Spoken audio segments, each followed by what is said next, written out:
ساتھ ہیں۔ السلام علیکم۔ وعلیکم السلام۔ جی صاحب میرے دو سوال ہیں۔ جی فرمائیے۔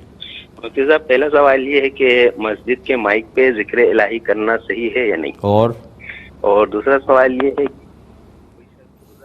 جی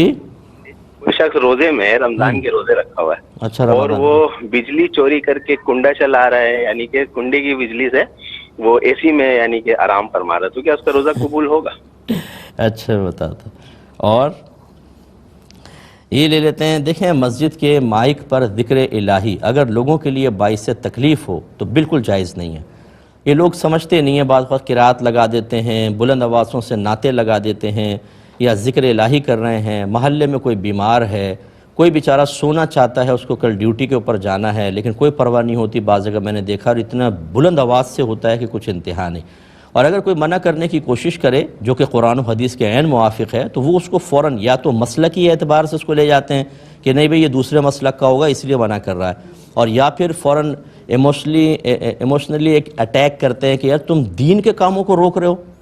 بھائی یہ دین کا کام اس اعتبار سے تو ہو سکتا تھا کہ ذکر الہی اگر آپ نارمل آواز میں کرتے، دوسروں کے لیے باعث تکلیف نہ تھا تو ضرور ایک اچھی چیز ہے، لیکن جب یہ باعث تکلیف بنے گا تو پھر یہ ممنوع ہوگا۔ نبی کریم صلی اللہ علیہ وسلم ایک رات کاشان اقدس سے تشریف لائے، باہر آئے تو مسجد میں حضرت عمر فاروق رضی اللہ تعالی عنہ کو سنا، پہلے صدیق اکبر کو سنا، بہت ہی آہستہ آہستہ قرات کر رہے تھے نماز میں، پھر آگے گئے سرکار تو حضرت عمر فاروق رضی اللہ تعالیٰ عنہ بلند آواز سے قرات کر رہے تھے۔ صبح آپ نے دونوں کو بلوایا اور صدیق اکبر سے آہستہ پڑھنے کی وجہ پوچھی تو عرض کیا رسول اللہ میں جس کے لیے پڑھ رہا تھا یعنی اللہ کے لیے، وہ آہستہ بھی سنتا ہے، بلند بھی سنتا ہے، اس لیے میں پست آواز میں پڑھ رہا تھا۔ سرکار نے عمر فاروق رضی اللہ تعالیٰ عنہ سے فرمایا کہ آپ بلند آواز سے کیوں پڑھ رہے تھے؟ عرض کی اس لیے کہ میں شیطان کو بھگا رہا تھا اور سوتوں کو جگا رہا تھا، یعنی تاکہ وہ بھی تہجد کے لیے جاگ جائیں۔ تو نبی کریم صلی اللہ علیہ وسلم نے حضرت ابو بکر صدیق رضی اللہ تعالیٰ عنہ سے فرمایا کہ آپ تھوڑی آواز کو بلند کریں، اور حضرت عمر فاروق سے فرمایا آپ آواز کو تھوڑا سا پست کریں۔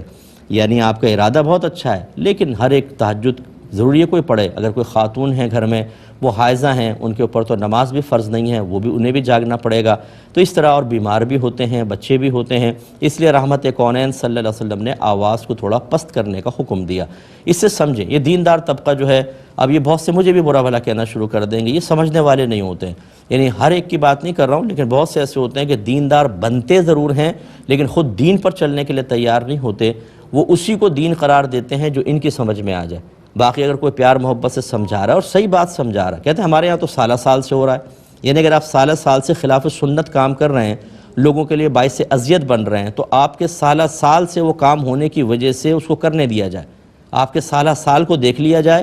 قرآن اور حدیث کو نہ دیکھا جائے۔ اس لیے میں گزارش کرتا ہوں خصوصاً مسجد کی کمیٹیوں سے، خصوصاً ان حضرات سے جو علاقے کے اندر زیادہ علم نہیں رکھتے لیکن اس طرح کی چیزیں کر کے اپنے آپ کو ثابت کرنے کی کوشش کرتے ہیں کہ میں بہت دیندار ہوں اور دین کا درد رکھنے والا ہوں، اور جو میرے خلاف کرے گا اللہ تعالیٰ اس سے انتقام لے گا، اس طرح کی حرکتیں ہرگز نہ کریں ورنہ آخرت میں قابل گرفت ہو سکتے ہیں۔